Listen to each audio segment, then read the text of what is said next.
Wananchi wa kijiji cha Unyamwanga, kata Isongole, wilaya Rungwe, mkoani Mbeya, wamefunga barabara kwa muda wa saa kadhaa wakishinikiza jumuiya ya wazazi wa Chama cha Mapinduzi kufika kijijini hapo kuwasikiliza kwa madai ya jumuiya hiyo kutaka kuibinafsisha shule ya sekondari Mporoto bila kuwashirikisha. Sisi kama wananchi wa kijiji cha Unyamwanga hatujakubaliana kubinafsisha shule. Tuna malengo mawili. Kama unataka shule yetu ni ya private, tulitoa mashamba kama wananchi kwamba tengeneza shule. Zamani kwa na shule chache. Kwa ile shule tumeiweka kama inasimamia CCM. CCM kama imeshinda kuiendesha, irudishe serikalini.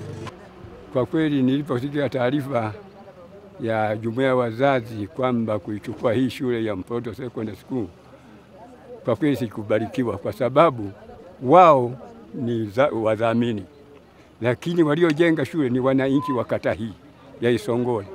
Tulipoomba udhamini wakanyang'anya shule na kuwa mali yao. Kwa kweli hili limetuumiza sana. Mimi mwenye katika kata nzima hii nilizunguka balozi nzima kuijenga hiyo shule. Sasa unajua hizi taarifa unaweza kupata kwenye mitandao ya simu, unaweza kupata kwa mtu moja.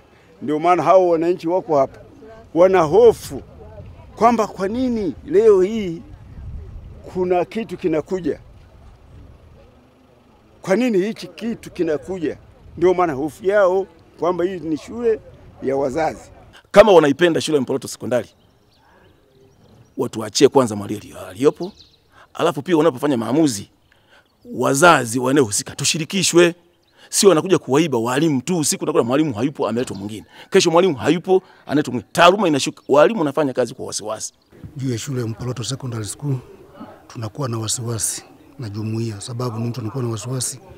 Uhamisho wa mara kwa mara inatutia wasiwasi. Kuna nini kinakuja mbeleni? Sababu shule ni ya kwetu, inahitaji ushirikishwaji. Tukipata ushirikishwaji, kwa mfano kusema jamani, kesho kuna kikao, mwalimu huyu anahama, kama wanavyozungumza wananchi wanasema, je, mbona shule inaonekana shule sio ya kwetu? Akizungumza kwa njia ya simu, mwenyekiti wa jumuiya ya wazazi mkoa wa Mbeya James Mwampondele amesema mpaka sasa hana taarifa yoyote kuhusiana na swala hilo la kwamba shule hiyo inahitaji kubinafsishwa, na kuahidi kulitolea ufafanuzi swala hilo hapo baadaye. Kutoka hapa Mbeya, mimi ni Enoch Fumbo na hii ni Wasafi Habari.